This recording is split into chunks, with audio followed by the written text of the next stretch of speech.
Nous allons prier le Seigneur. J'aimerais que de là où tu es, que tu puisses incliner ta tête en prière. Je voudrais que nous puissions prier pour ce moment. Tu vas dire à Dieu que ce moment ne soit pas pour toi seulement un moment où tu vas prendre part, mais que le Seigneur lui-même puisse te parler. C'est bien de pouvoir assister à un culte, dès les débuts, louer, célébrer, chanter pour le Seigneur.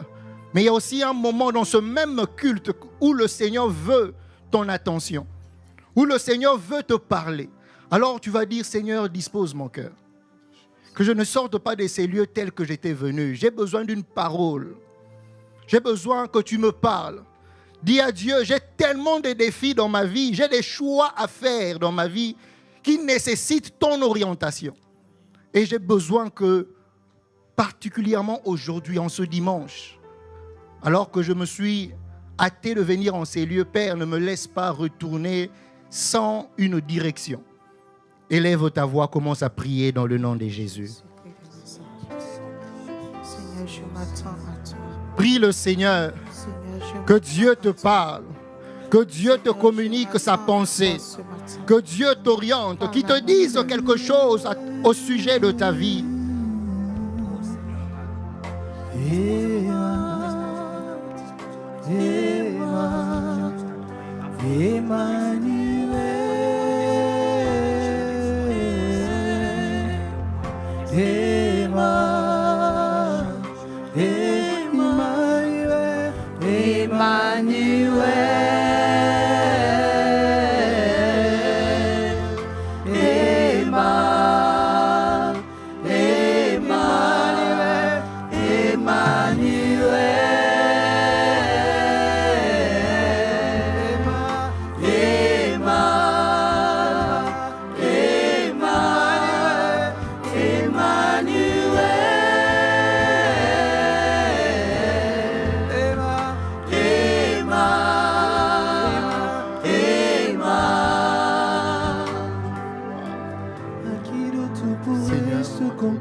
Profond de mon cœur, je connais qu'un seul amour, le Dieu qui pour moi s'est sacrifié, qui se donne tout entier, les doigts qui se suffit en lui. Tu es tout ce que j'ai de plus précieux, tu es tout ce que j'ai de plus précieux, tu es tout ce que j'ai de plus précieux. Tu es tout ce que j'ai de plus précieux. Oh, tu es tout ce que j'ai de plus précieux. Tu es tout ce que j'ai de plus précieux. Emmanuel, Emmanuel.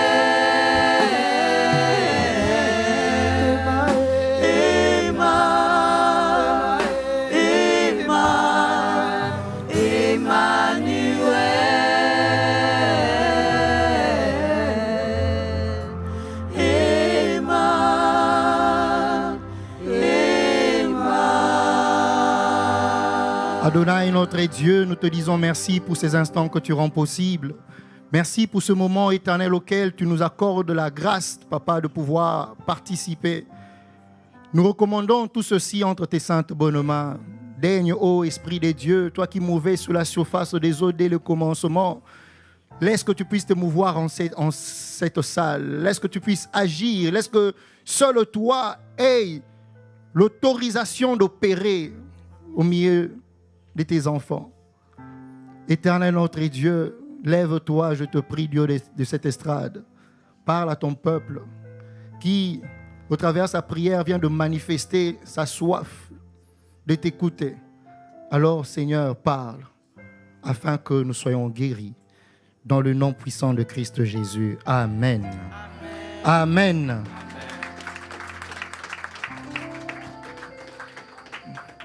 Je vais être un usurpateur. Cet avant-midi, je m'accapare de vos acclamations parce que ce sont des applaudissements. J'aimerais que nous puissions acclamer le Seigneur à la hauteur de qui il est. à la hauteur, si tu reconnais, c'est une question de reconnaissance. Si tu reconnais qu'il est Seigneur, si tu reconnais que c'est par lui, grâce à lui et pour lui que tu vis, tu acclames bien, tu acclames le Seigneur. Ce n'est pas à un homme que tu es en train de donner des acclamations, ce n'est pas une autorité de ce monde, ce n'est pas devant un ministre que tu es en train de faire ceci, mais à la gloire de celui qui t'a appelé, à la gloire de celui qui t'a fait. La Bible déclare, il est celui qui nous a fait et lui seul sait de quoi nous sommes faits. Oh, acclame bien Dieu parce qu'il est déjà dans la place. Acclame bien Dieu parce qu'il est déjà dans l'endroit. Acclame bien Dieu parce qu'il est bien-aimé ton interlocuteur ce matin. Acclame bien Dieu parce qu'il a quelque chose de bon, quelque chose de merveilleux. Oh, qui aime les surprises ce matin? L'Éternel a une surprise pour toi. L'Éternel s'est préparé quelque chose qu'il a l'intention de te donner, qu'il a l'intention de te confier. Oui, le Dieu de gloire est déjà dans la place. Amen. Amen. Nous pouvons nous rasseoir. Que Dieu soit béni. Et soyez aussi bénis.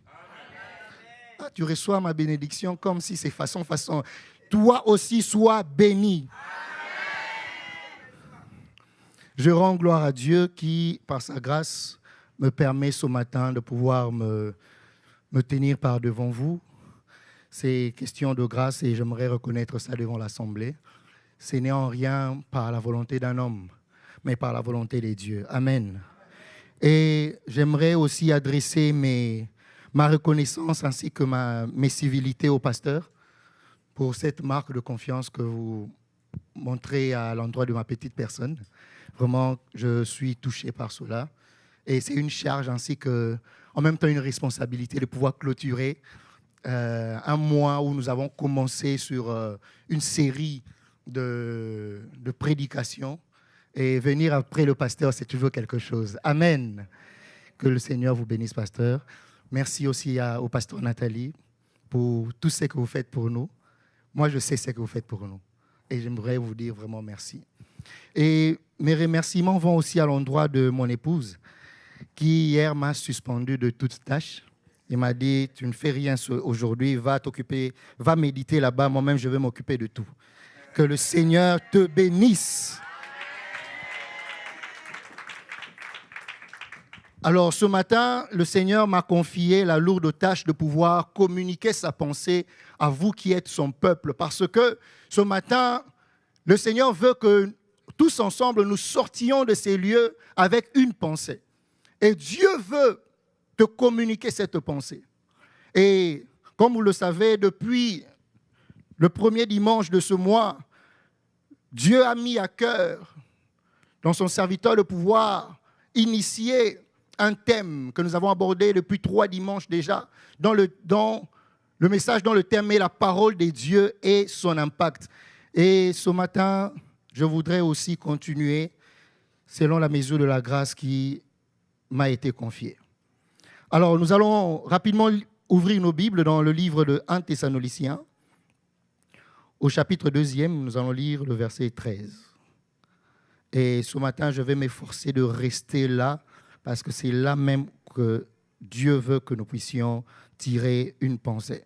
Alors, 1 Thessaloniciens, chapitre 2, verset 13, la Bible déclare « C'est pourquoi nous disons sans cesse à Dieu toute notre reconnaissance de ce que, en recevant la parole de Dieu que nous vous avons fait entendre, vous l'avez accueillie, non comme la parole des hommes, mais comme c'est qu'elle est vraiment, la parole de Dieu agissant en vous qui croyez. Amen. Lorsque nous lisons ce passage, j'aimerais que ce matin, nous puissions faire une étude contextuelle de ce passage. L'auteur de ces écrits, c'est l'apôtre Paul. L'apôtre Paul adresse une lettre aux chrétiens, à l'église qui se trouvait à Thessalonique. Mais vous allez remarquer avec moi, si vous êtes attentifs, que Thessalonique était une église jeune. C'est-à-dire que Paul arrive vers l'an 50 et là, avec ses collaborateurs, ses compagnons, il fonde une église à Thessalonique. C'était la première église dans cette ville-là. Mais malheureusement, Paul ne s'est pas resté pendant longtemps pour pouvoir amener cette église ou encore pour chaperonner cette église. Il ne peut pas rester longtemps parce que sa vie était en danger. Du coup, il est obligé de partir. Et Paul s'en va. Mais dans le souci qu'il avait de pouvoir avoir des nouvelles de cette église, pouvoir entretenir, administrer cette église, il envoie Timothée. Il dit, va recueillir un peu des nouvelles de nos bien-aimés qui sont restés à Thessalonique. Et Timothée s'en va. Et Timothée constate, il observe, il est parmi les enfants de Dieu. Et lorsqu'il retourne vers Paul, il parle en bien. Il lui fait état de tout ce qu'il avait vu, de tout ce qu'il avait connu. Et c'est par rapport à ce que Timothée lui a dit qu'il est maintenant en train d'adresser la lettre. C'est-à-dire, c'est en réponse de toutes les informations que Timothée lui a données au sujet des chrétiens de Thessalonique que Paul se met maintenant à écrire. Parce que Paul aimait cette église. Paul aimait ces chrétiens. Ce matin, j'aimerais faire un parallélisme. Je parlerai sur ce passage tout en nous mettant aussi au devant. Paul aimait les chrétiens de Thessalonique et Paul leur écrit. Paul leur adresse une lettre. Mais pour ceux qui méditent la parole de Dieu, vous allez constater qu'il est rare pour Paul, dans ses écrits ou dans ses lettres, de pouvoir faire plus de reconnaissance à une église. Il est très rare. Mais vous allez remarquer que dans les épîtres thessaloniciens, Paul, dans, on va dire la moitié de ses épîtres, Paul ne cesse de rendre grâce.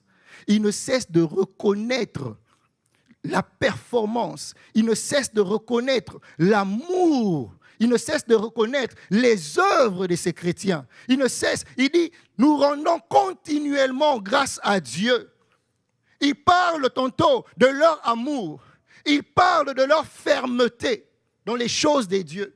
Il parle aussi de leurs œuvres. Paul, dans le chapitre 1er, il met au devant les œuvres de ces chrétiens de Thessalonique.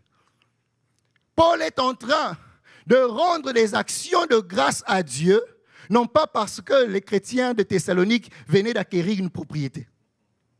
Paul ne rend pas des actions de grâce à Dieu parce qu'ils avaient une nouvelle adresse, ou encore parce qu'ils avaient acquis des choses. Non. La raison de louange que Paul adresse à Dieu, l'objet de sa reconnaissance vis-à-vis de Dieu, c'est simplement la réceptivité de la parole de Dieu que ces chrétiens ont manifestée.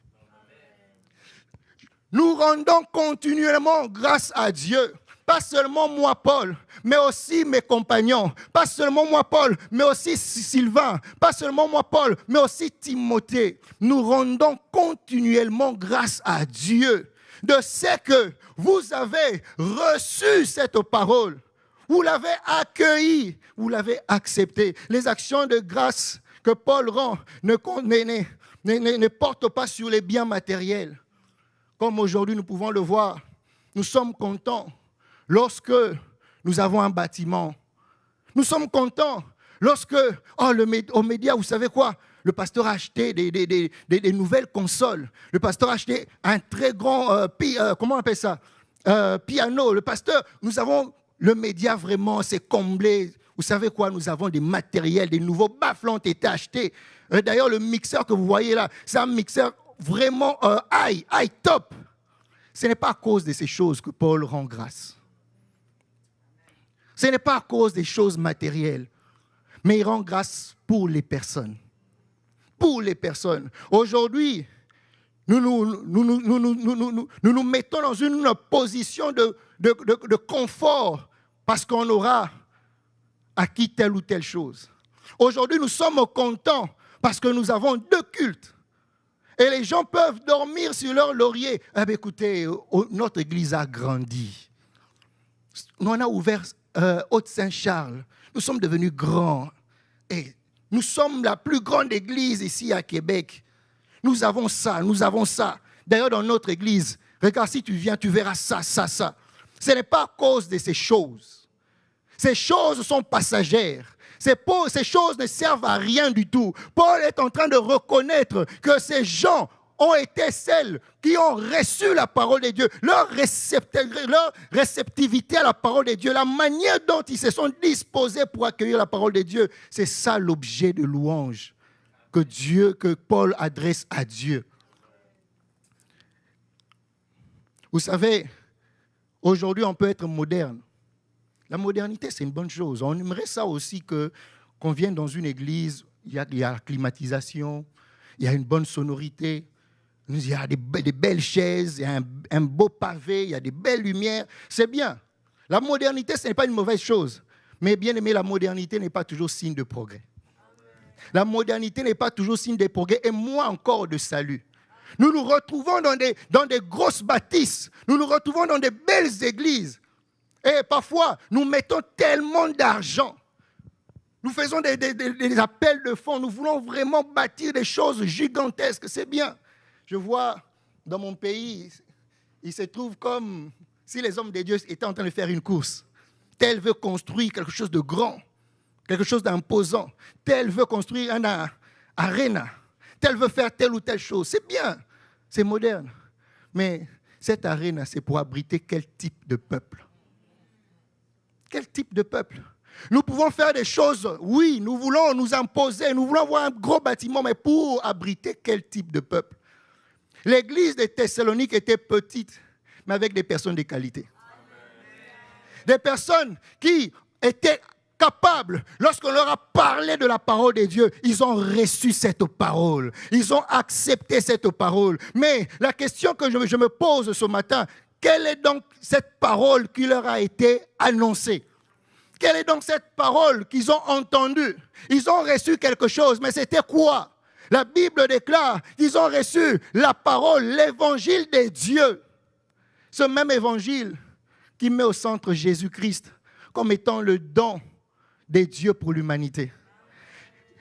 Paul leur a présenté pas autre chose si ce n'est le Christ. De la même manière aussi, nous ne vous prêchons pas autre chose si ce n'est Jésus. Oui, Jésus, lui qui est la source du salut. Oui, Jésus, lui qui est le don de Dieu pour le salut de l'humanité. Ce même Jésus, Paul est en train de dire dans Romains, donnez-moi Romains chapitre 3, le verset 23.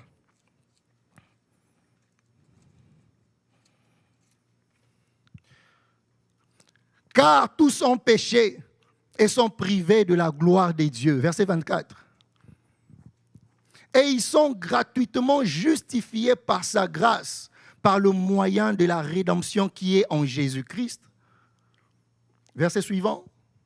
C'est lui que Dieu a destiné par son sang à être pour ceux qui croient, victime expiatoire afin de montrer sa justice. Je m'arrête là.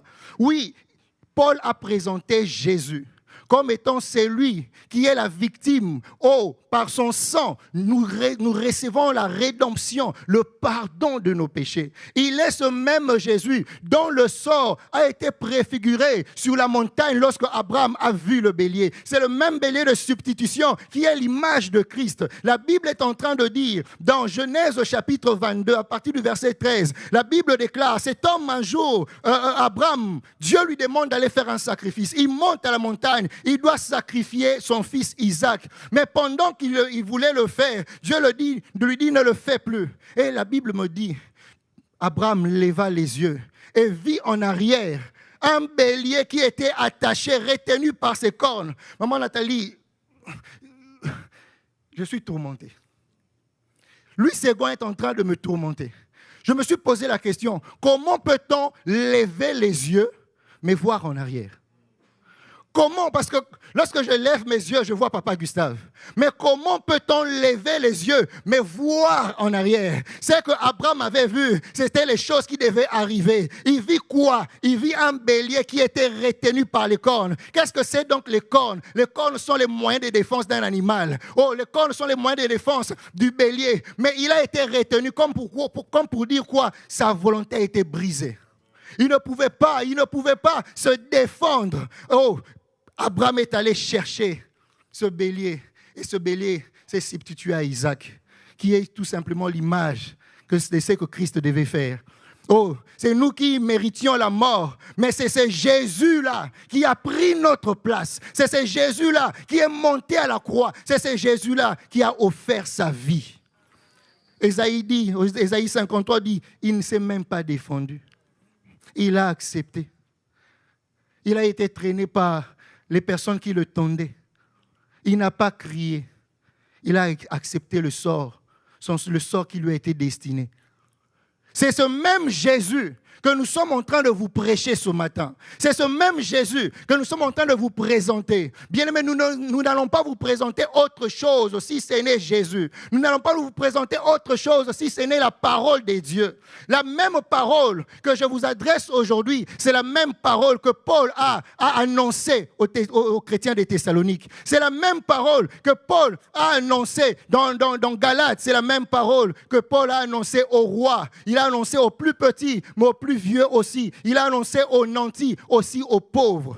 La même parole, ce même évangile, c'est celui que nous vous adressons aussi ce matin. Mais eux, ils ont été capables de le recevoir. Bien-aimés dans le Seigneur, je bénis Dieu pour la grâce qu'il m'a faite d'être prédicateur de l'évangile. Et en tant que prédicateur, je peux vous dire que nous n'avons reçu rien d'autre. Je vous fais cette confidence. Nous n'avons reçu rien d'autre si ce n'est la parole de Dieu. Nous ne pouvons pas vous donner autre chose que les choses que nous avons reçues. Parce que c'est la parole de Dieu qui sauve. C'est la parole de Dieu qui te transforme. C'est la parole de Dieu. Elle vient pour te donner, te modeler et pour qu'il te donne de devenir la meilleure version de toi-même. Il n'y a pas autre chose. S'il y avait une formule, le pasteur longtemps, il vous aurait dit cela. S'il y avait autre chose, longtemps, on vous aurait prêché cela. Mais nous n'avons que la parole de Dieu. Vous savez, à une époque, je me rappelle vers les années 93, quelque chose par là, il se tenait dans mon pays des campagnes. On appelait ça des campagnes. Il y avait un homme, je ne me souviens plus trop de son nom, Kadima, des choses pareilles. C'était autrefois un grand sorcier. Et je ne sais pas si le pasteur vous connaissez. Voilà. Il faisait des campagnes comme ça là où il témoignait des choses qu'il faisait dans la sorcellerie. Des choses de comment est-ce qu'il avait tué un de ses amis ou encore un cousin à cause d'une orange. Et il parlait de ces œuvres-là. Et nous, on s'en allait là-bas, on nous emmenait, on allait suivre ces témoignages. Mais le plus drôle dans tout ça, pasteur, de toutes les personnes, en tout cas, j'ai dit de celles avec qui nous étions, de toutes ces personnes, moi y compris, ces témoignages ne nous ont même pas transformés. Ces témoignages ne nous ont pas changés. Au contraire, ces témoignages nous mettaient juste dans un état de terreur. Ces témoignages provoquaient la peur. Ces témoignages ne sauvaient pas. Ce qui sauve, c'est la parole de Dieu. Ce qui te transforme, c'est la parole de Dieu. Ce n'est pas autre chose. Voilà pourquoi, du haut de cette estrade, nous n'allons pas parler d'autre chose si ce n'est de la parole de Dieu. Vous savez, Jésus donne une parabole, il parle du pauvre Lazare et du riche. La Bible dit que l'homme riche s'habillait de manière splendueuse. Cet homme il avait une table bien garnie. Lorsqu'il mangeait, il y avait tellement de choses sur sa table. Mais à côté, il y avait aussi un homme. Lui, cet homme, il était pauvre. Il était malade. Il avait des plaies, des ulcères sur son corps et tout. Nous connaissons l'histoire. Et la Bible raconte que ces deux personnes vont mourir. Le premier meurt, il se retrouve dans les lieux de tourment. Lazare meurt aussi. Et lui, il se retrouve dans les seins d'Abraham. Maintenant, cet homme, regardant sa situation, comprenant dans quoi il se retrouvait, dans le tourment, dans la souffrance, il songe à ceux qui sont restés. Il songe à ses frères, il pense à eux. Et il dit, non, je dois quand même faire quelque chose pour qu'ils ne viennent pas là où je suis. Et il dit à Abraham, Père Abraham, s'il te plaît, je te supplie, permets que Lazare revienne à la vie. Qu'il aille dire à mes frères qui sont restés, ceux qui sont encore vivants, qu'ils doivent changer de comportement, ils doivent se repentir pour qu'ils ne viennent pas en ces lieux. Écoutez la parole, la réponse d'Abraham. Même si un mort revenait à la vie, il ne croirait pas. Même si un mort revenait à la vie, il ne croirait pas. Ils ont Moïse et le prophète. Ce qu'ils ont à faire, c'est juste de les écouter. Ils ont Moïse et ils ont les prophètes. Aujourd'hui, dans cette dispensation de la grâce, Moïse, c'est la parole de Dieu. Les prophètes, ce sont les serviteurs de Dieu. Le Seigneur dit, si vous voulez éviter la gêne de feu, si vous voulez éviter l'enfer, si vous voulez éviter le tourment, écoutez la parole de Dieu. Écoutez ceux qui vous prêchent la parole. Si vous voulez ne pas arriver là-bas, écoutez la parole de Dieu. Bien-aimés, les témoignages sont bons. Les témoignages, ça édifie. Les témoignages, ça suscite la foi. Mais ce qui sauve réellement, c'est la parole de Dieu. C'est la parole de Dieu. Et ces personnes, ces chrétiens de Thessalonique, lorsque la parole leur a été confiée, lorsque la parole leur a été annoncée, ils ont reçu la parole. La Bible déclare, recevons la parole de Dieu. Ils l'ont reçu. Mais troisièmement, qu'est-ce qu'ils ont fait? Ils l'ont accueilli. J'aimerais lire encore dans ma version. La Bible dit, c'est pourquoi nous disons sans cesse à Dieu toute notre reconnaissance de ce qu'en recevant la parole de Dieu que nous vous avons fait entendre, vous l'avez accueilli. Vous savez, beaucoup entendent la parole de Dieu, mais peu la reçoivent. Ça m'a un peu perturbé. J'ai dit, mais pourquoi tant des verbes qui se ressemblent? Accueillir, recevoir, obtenir, c'est quoi cette affaire? Mais Paul voulait tout simplement nous dire qu'il y a une différence dans tout ça. Beaucoup reçoivent la parole de Dieu, beaucoup entendent la parole de Dieu, mais peu la reçoivent. Il y en a de ceux qui, alors que nous sommes en train de prêcher, ils sont en train de crier. Écrire, c'est bien. Noter, c'est bien. Mais combien reviennent après pour voir encore ces choses qu'ils avaient écrites, ces choses qu'ils avaient notées? Bien, mais ce ne sont pas des paroles frivoles que nous vous annonçons. Ce ne sont pas des paroles en l'air. Ce n'est pas que nous les avons ramassées quelque part. Pour votre gouverne, les prédicateurs qui passent Dieu de cette chair, le samedi, pour certains, pour vous autres peut-être, ça peut être un moment de chilling. Ça peut être un moment pour aller visiter les gens. Ça peut être pour vous un moment de faire les courses. Hey, ça fait longtemps que je suis allé à Transbec. Ce samedi, je dois aller me procurer des viandes là-bas. Oui, ça peut être un moment pour vous où vous dites, moi les ménages, je les fais souvent le samedi. Mais pour les personnes qui passent par ici, un samedi, c'est une journée déjà perdue. Parce qu'ils doivent se concentrer. Ils doivent prier pour que Dieu leur donne quelque chose à vous transmettre. Pour te dire que ce ne sont pas des choses ramassées. Le Seigneur te connaît. Le Seigneur connaît tes défis. Il connaît ce à quoi tu fais face. Il connaît tes préoccupations. Voilà pourquoi il va mobiliser quelqu'un. Il dit, toi, tu restes dans ma présence. Toi, tu demeures ici. Tu ne sors pas. Cherche ma face parce que je dois te confier des choses que tu dois aller dire à mes fils. Je dois te confier des choses que tu dois aller dire à mes filles parce que je veux que leur vie soit transformée et toi, reçois ces choses. Et lorsque nous vous les annonçons, comment réagissez-vous? Comment réagissez-vous face à la parole de Dieu?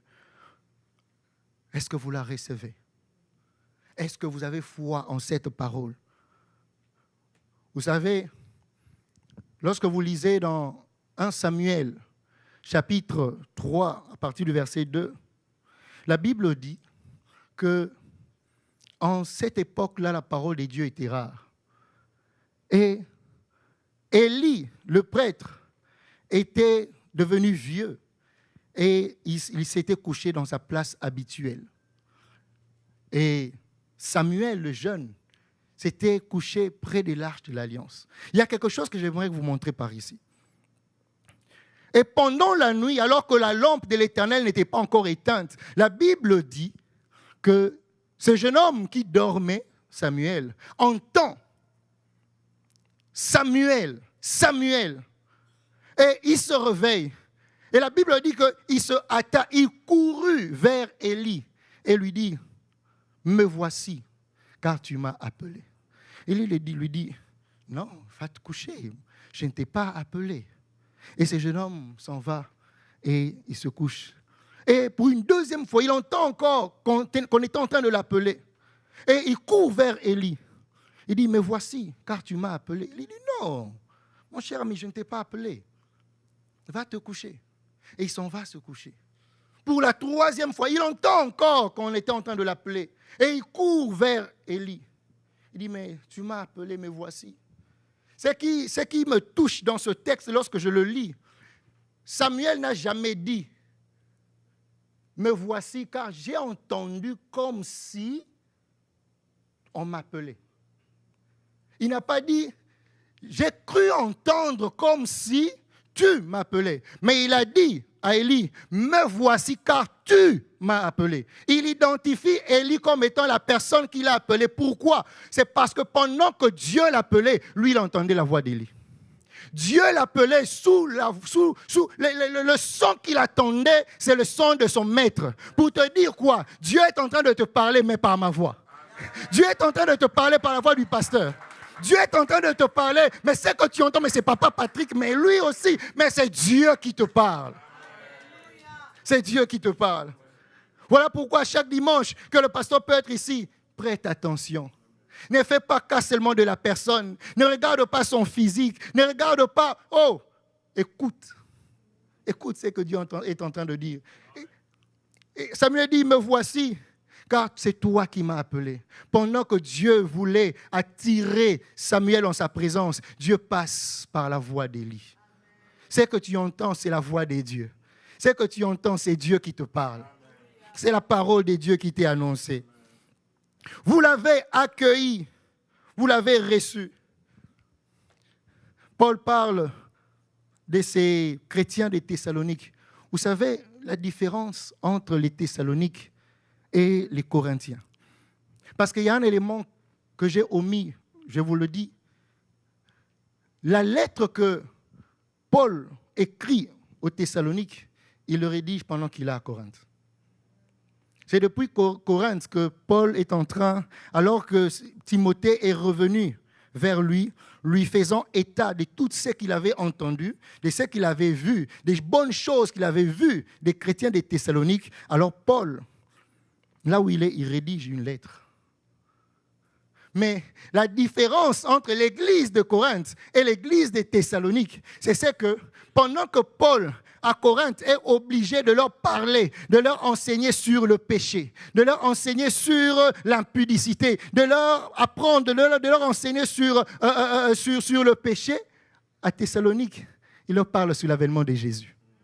C'est-à-dire quoi? C'est-à-dire que pendant que ceux de Corinthiens, on est appelé encore à leur donner des petites choses, de leur enseigner encore des choses sur le péché, à Thessalonique, oh, Paul est en train de leur enseigner sur l'avènement de Jésus. C'est-à-dire quoi? C'est-à-dire que parce que c'était un peuple qui était réceptif à la parole de Dieu, Paul n'avait pas le choix que d'avancer. Paul n'avait pas de choix que d'aller plus vite. Pourquoi, bien-aimé dans le Seigneur? Parce que les Thessaloniciens aimaient la parole de Dieu, recevaient la parole de Dieu. Paul s'est retrouvé dans une situation où, avec ces gens, je dois démarrer. Avec ces gens, je dois aller plus vite. Avec ces gens, oh, Paul leur parle de l'avènement de Christ, alors que là-bas, on parle encore du péché. Bien-aimé, fais avancer le pasteur.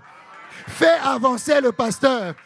Il y a des choses donc on doit vous apprendre. Mais tant que, bien-aimé, vous êtes encore en train de patauger dans des petites choses, il n'y a pas moyen de vous les livrer.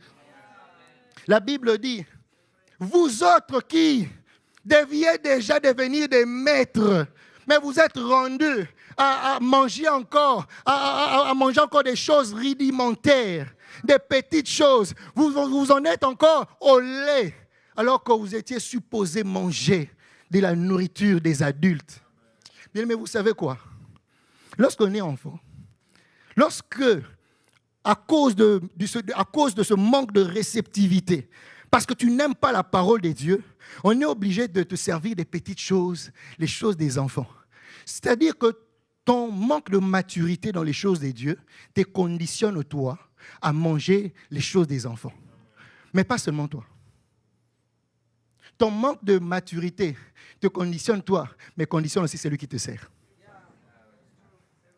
C'est lui qui est obligé de cuisiner pour toi. C'est peut-être un chef gastronome. Il a un diplôme en gastronomie. C'est un chef de 5 étoiles. Mais à cause de toi, il est obligé de cuisiner seulement des petites choses. Des bouillies. Mais alors que si tu avances, si tu es réceptif à la parole de Dieu, si tu aimes la parole de Dieu, tu mettras cette personne dans une position. Il dit, oh, je dois avancer avec celui-ci parce qu'il est grand. Je dois avancer avec celui-ci parce qu'il aime les choses des grands. Je dois avancer avec celui-ci parce qu'il est apte à manger la bonne nourriture. Il est apte à manger la bonne nourriture. J'aimerais dire à une personne, bien mais la soif de la parole de Dieu fait avancer l'Église. La soif de la parole de Dieu fera en sorte que Maison de la Restauration puisse avancer. Parce que, bien aimé, en réalité, nous avons des chefs 5 étoiles. Nous avons des cordons en ces lieux. Mais tant que toi, tu n'aimes pas la parole de Dieu, on n'a pas le choix que de donner de la bouillie. Fais avancer le pasteur. Dis à ton voisin, fais avancer le pasteur. Fais avancer le pasteur. Nous avons besoin d'avancer. La parole de Dieu fait avancer l'Église. Ce n'est pas seulement le fait d'avoir de l'argent.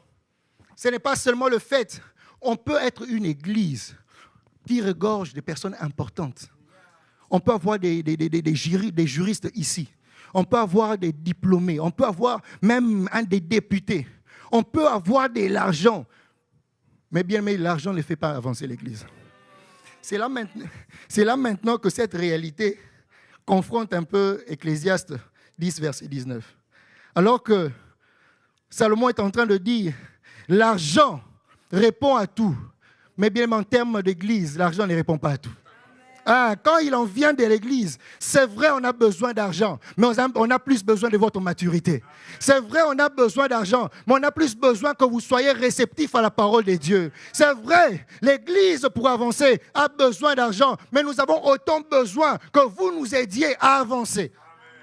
Et cela ne passe que par l'amour de la parole de Dieu. Ce n'est que lorsque, bien aimés, nous sommes capables, nous aimons la parole de Dieu, que nous pourrons avancer, que nous pourrons aller plus loin. Paul dit, nous rendons continuellement grâce à Dieu. Vous avez reçu cette parole, mais de quelle manière l'avez-vous reçue? Vous avez reçu cette parole, pas comme si elle était une parole d'homme. C'est là aussi où il y a le problème. Quand je me tiens du haut de cette estrade et que je suis en train de l'annoncer là l'évangile, comment reçois-tu cela? Comment reçois-tu cela? Mais vous, les chrétiens des Thessaloniques, vous avez reçu cette parole, non pas comme si elle venait des hommes, mais vous l'avez reçue comme ce qu'elle est vraiment, la parole de Dieu. Vous savez, quelqu'un est venu me voir. Il m'a dit, ah, Papa Patrick, j'aime te suivre. J'aime ta façon de parler. J'aime les exemples que tu donnes. J'aime tout ça. Je lui ai dit, frère, merci. C'est gentil de ta part. Mais j'aimerais te dire que cela ne te sauvera pas. Cela est dérisoire. Bien-aimé dans le Seigneur, les locutions adverbiales ne te sauveront pas. Les expressions, les adverbes que je peux utiliser ne te sauveront pas. Ce qui te sauve, c'est la parole de Dieu. Sois concentré dans cela. Ce qui te sauve, c'est la parole de Dieu. Voilà pourquoi, un jour, il y a un homme qu'on appelle Gédéon dans Juge chapitre 6. Gédéon se retrouve dans une situation compliquée. Gédéon se trouve dans la précarité. Mais Dieu connaissant sa situation, Dieu envoie un ange. L'ange apparaît à Gédéon et lui dit, le Seigneur est avec toi, vaillant héros. J'aimerais annoncer à une personne. Je ne sais pas à qui cette parole est destinée, mais j'aimerais te dire que le Seigneur est avec toi. le Seigneur des armées, le maître de l'univers, le créateur de toutes choses. J'aimerais assurer, je ne sais pas, peut-être ce n'est pas à tout le monde que je dis ça, mais à une personne particulière, Dieu a mis dans mon cœur de te dire que Dieu est avec toi. Vous savez, on pouvait même s'arrêter là et finir la prédication. Dieu est avec toi. C'est tout. Vous savez quoi? Lorsque l'ange parle à Gédéon, il ne commence pas premièrement à lui donner des informations sur son identité. L'identité vient après. Il dit, Dieu est avec toi. La chose la plus importante que tu dois savoir, c'est que tu n'es pas seul. La chose la plus importante que tu dois savoir, c'est que Dieu est avec toi. Parce qu'on peut être au courant de son identité sans pour autant faire les choses qui correspondent à son identité. On peut être au courant de qui l'on est, mais pas faire les choses à la hauteur de la personne que l'on est. Voilà pourquoi Dieu dit, l'identité c'est bien, mais je viens premièrement t'annoncer que je suis avec toi. Bien-aimé dans le Seigneur, je parle ces choses vraiment de tout mon cœur. Peu importe si c'est difficile, peu importe que cela est devenu insoutenable pour toi. Peu importe, peut-être que tu es en train de passer par des moments, tu t'es tu. Nul ne sait ce que tu traverses. Nul ne sait. On te voit habillé, tu es bien fringué sur ton 31, tu y parais bien. On peut dire, tu es bien habillé, mais personne ne sait ce que tu ressens dans ton cœur. Tu es venu peut-être à l'église, tu te dis que j'aille seulement à l'église. Malgré que ça fait mal, je vais seulement à l'église. Malgré que je n'en peux plus, je vais seulement à l'église. Mais j'aimerais te dire, Dieu connaît ta peine. Dieu connaît ta peine et il veut t'assurer qu'il est avec toi. Voilà pourquoi il te parle. Juste pour une petite anecdote, on parle d'un homme, pasteur, d'un homme aussi, un serviteur dans l'église, qui, pendant une période, ça n'allait pas avec sa femme à la maison. Il y avait des tensions à la maison. Alors, un jour, il revient du travail, sa femme fait quelque chose, alors là, c'était la goutte d'eau qui fait déborder le vase. Ils se sont chamaillés. Et dans le cœur de l'homme, il a pris des résolutions drastiques à l'égard de sa femme. C'était donc déjà, dans son cœur, il s'était dit, c'est fini. Ce mariage-là, c'est fini. Même si je suis serviteur, mais là, ça ne sert plus. Je vais quand même à l'église. Parce qu'il était déjà 16 heures, il devait aller à l'église. Comme c'est aussi un responsable. Il va quand même. Mais dans son cœur, il a déjà résolu de divorcer avec cette femme. Et il arrive à l'église. Le pasteur commence à prêcher. Le pasteur prêche, il prêche. Et vous savez, les lectures où les textes sont au coin de la feuille. La lecture n'est pas encore finie. Le pasteur lit. Après, il dit, tournons la page. Il tourne la page, il continue à lire. Vous savez quoi?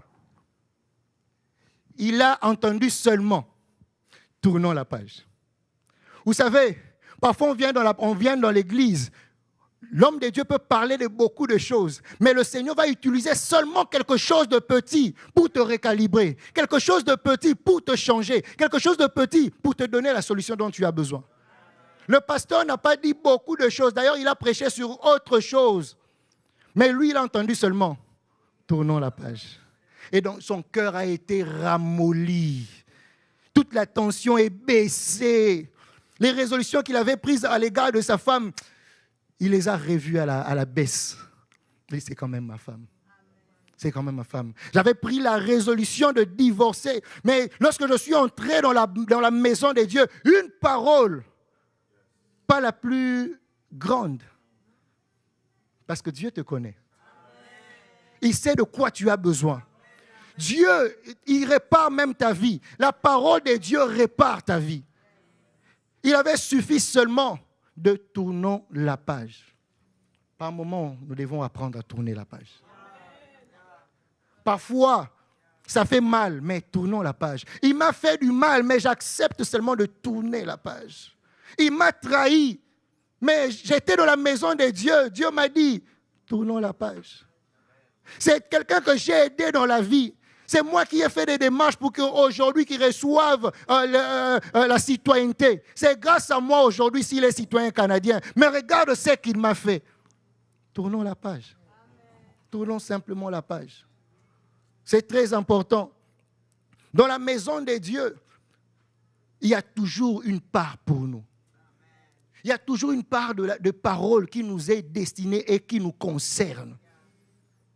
Mais bien aimés dans le Seigneur, regardez maintenant la manière dont nous venons à l'église.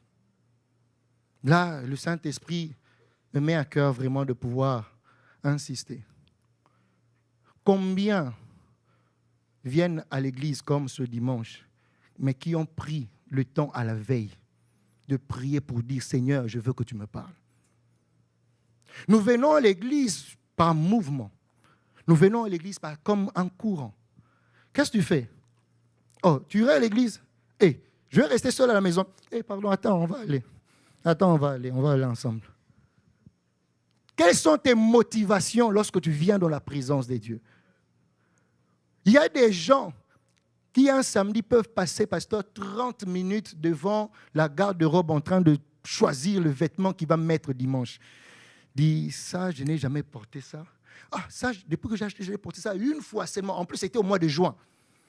Je dois chercher quelque chose qui puisse matcher avec ça. Et il peut passer 30 minutes en train de regarder sa garde-robe, de regarder les vêtements qu'il a. Il cherche juste quelque chose qui puisse matcher avec le pantalon bleu ciel qu'il a. Et s'il ne trouve pas, il dit, ça demande un haut. Ça mérite un petit tour à la galerie. Il s'en va à la galerie pour chercher quelque chose qui va matcher. Là, il perd son temps. Mais peu sont de ceux-là qui, un samedi à la veille, disent « Seigneur, je m'en irai dimanche à l'église. Je vais célébrer, c'est vrai. Je vais adorer, c'est vrai. Mais, Seigneur, j'aimerais que tu me parles aussi. J'aimerais que tu me parles. Avoir besoin d'entendre Dieu. Avoir besoin d'écouter Dieu. Vous avez reçu cette parole. Et dans ce même texte de Jean, de Juge, l'ange dit à Gédéon, le Seigneur est avec toi. Il lui parle de beaucoup de choses. Mais lorsque nous regardons la suite, qu'est-ce que nous constatons?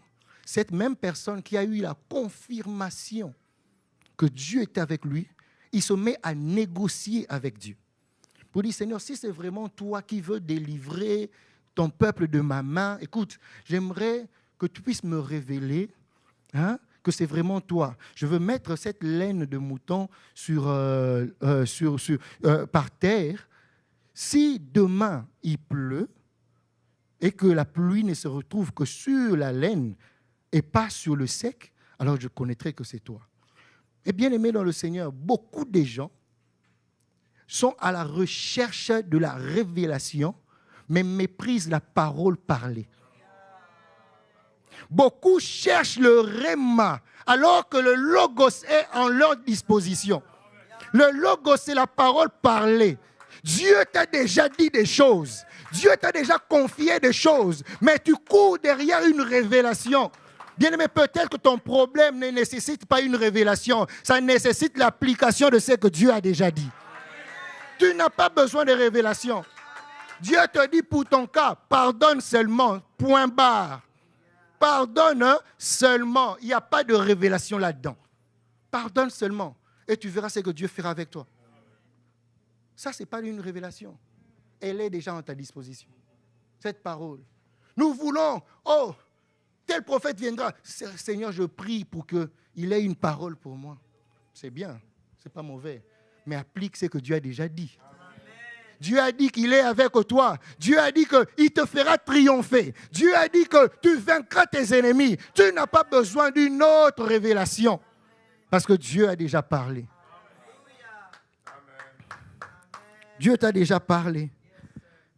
Mais le problème, Paul est en train de dire, vous avez reçu cette parole. Vous l'avez acceptée. Comme, non pas des paroles d'hommes, mais comme des paroles venant de Dieu. Cette parole qui fait quoi? Qui agit en vous, qui croyez. Mais la grande question est de savoir pourquoi la parole de Dieu que nous entendons n'agit-elle pas en nous? pourquoi la parole, chaque dimanche que nous écoutons, que les hommes de Dieu libèrent sur nous, pourquoi ces paroles n'agissent pas? Il y a juste un point avant de finir.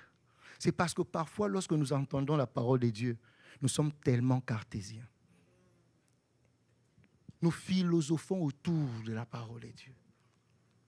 Nous voulons réfléchir, nous voulons comprendre la parole de Dieu au travers, avec notre intelligence. Mais c'est quoi ton intelligence pour qu'elle soit capable de comprendre les mystères de Dieu? Ton intelligence résulte, bien aimé, du consensus collectif, de la conscience collective. Bien aimé, les normes sociétales que nous avons établies ne peuvent pas faire des facteurs pour comprendre la parole de Dieu. Paul dit dans Corinthiens, dit, ce n'est que spirituellement qu'on en juge. Cet homme, Élisée dit, dans 2 Rois chapitre 7, verset 1er, Élisée dit, demain, il dit même, voici la parole de Dieu. Ainsi parle l'Éternel. Demain, à la même heure, nous aurons de l'abondance. Les aliments seront à tel prix, à tel prix, à tel prix, à tel prix. Mais cet homme dit, attends, moi, j'ai été à Laval. J'ai fait économie, gestion des entreprises. Moi, je sais qu'un État en crise, pour qu'il puisse sortir de la crise, il faut parler de, comment on dit déjà, import, export. Il faut qu'on puisse mettre un grand but. Écoute, c'est Dieu qui a parlé. C'est Dieu, le créateur de l'univers, a parlé. Et de toute façon, c'est quoi ton affaire? C'est lui qui va faire. C'est lui qui a dit. Dieu, c'est toi qui as dit, fais tes choses. Fais tes choses. C'est parce que c'est toi qui as dit. Mais toi, tu veux philosopher, tu veux regarder, tenir compte des facteurs socio-économiques. Ça, même si Dieu ouvrait les écluses des cieux, comme pour dire que les écluses des cieux peuvent s'ouvrir, mais pour nourrir toute la nation, je ne pense pas que ça soit possible. Mais heureusement qu'il n'était pas là. Oh, ces choses se sont déroulées après. Il y a eu une foule qui était affamée, qui s'était rassemblée autour de Jésus. Oh, cette foule était affamée et n'avait rien. On a présenté à Jésus quelques pains et quelques poissons. Oh, Jésus a regardé, il a rendu grâce. Il a rendu simplement grâce. Et lorsque, bien-aimé dans le Seigneur, on a commencé à partager ces choses, qui est celui qui, après avoir mangé, a eu encore faim? La Bible déclare, ils étaient tous rassasiés. C'est pour te dire, bien-aimé dans le Seigneur, si Dieu a dit, il a dit. Il est capable de faire des choses qu'il a dit. Parce que tous les moyens sont à lui. Il est le Tout-Puissant. S'il te dit quelque chose, c'est que tu as à faire. Crois seulement, point barre. Crois seulement. Oh, même si les ciels s'ouvraient, je ne pense pas.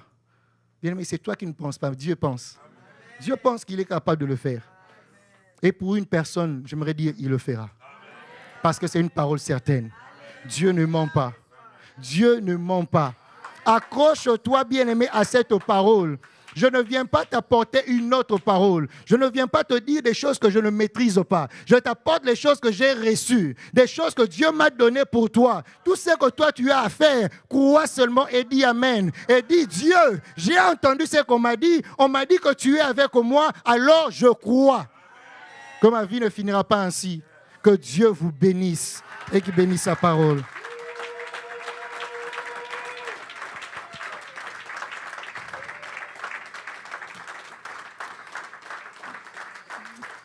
Nous allons nous lever.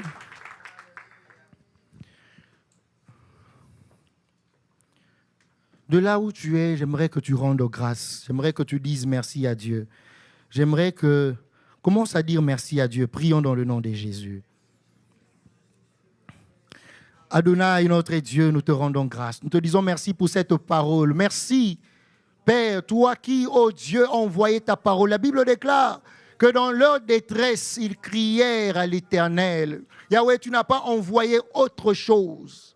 Yahweh, tu n'as pas envoyé, Seigneur, ô Dieu, les choses selon que les hommes, Yahweh, aurait souhaité avoir. Mais tu as envoyé, Seigneur, mon Dieu, ce qui était salutaire pour eux. Yahweh, tu as envoyé ta parole. Merci Seigneur, merci notre Dieu. Merci Père, oh Dieu, pour ta parole que tu as annoncée.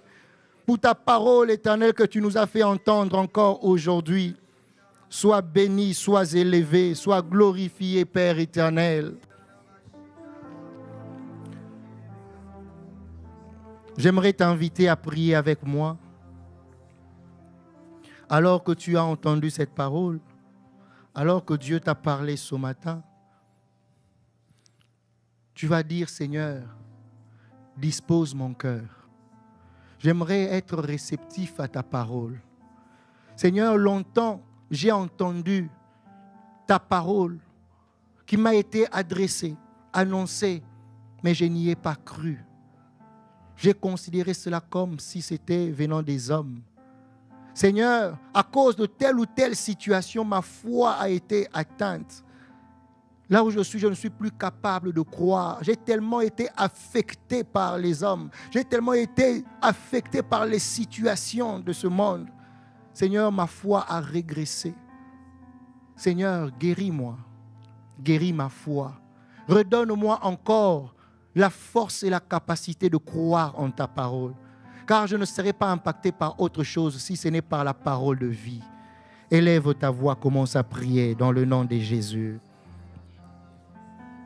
Adonai, Adonai, Adonai. Voici ton peuple que nous sommes, éternel, ô Dieu. Yahweh, nous venons formuler cette prière par devant toi.